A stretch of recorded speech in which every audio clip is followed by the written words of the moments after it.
Habari, kipindi kilichopita nilikuletea faida za kumeza hizi vidonge vya combined oral contraceptives, na leo nitakwambia ni watu gani hawatakiwi kutumia njia hii.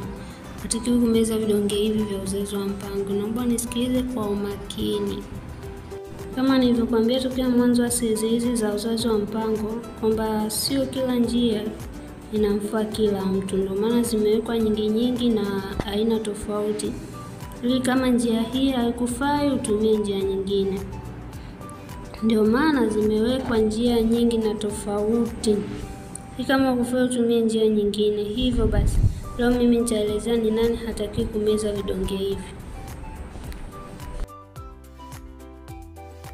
Na watu hao ni hawa wafuatao. Kama umo usitumie vidonge vifuatavyo. Usitumie hivi vidonge, amen. Inatakiwa uende kwa daktari kwa ajili ya ushauri zaidi.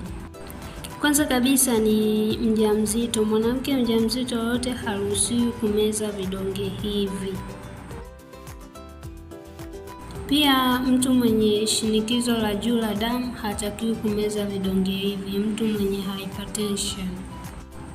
Pia mtu yote mwenye magonjwa ya ini hatakiwi kumeza vidonge hivi. Kama una magonjwa yote ya ini usimeze vidonge hivi. Ndio maana shauri kabla hujatumia njia yote ya uzazi wa mpango, tembelea kituo cha afya wa kushauri.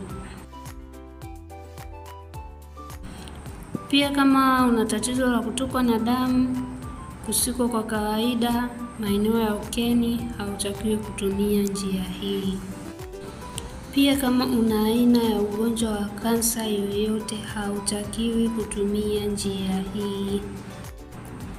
Pia mtu anayevuta sigara hatakiwi kutumia vidonge hivi kwa sababu vitamletea madhara. Kwa kama unavuta sigara usimeze vidonge vya njia za uzazi wa mpango, sawa?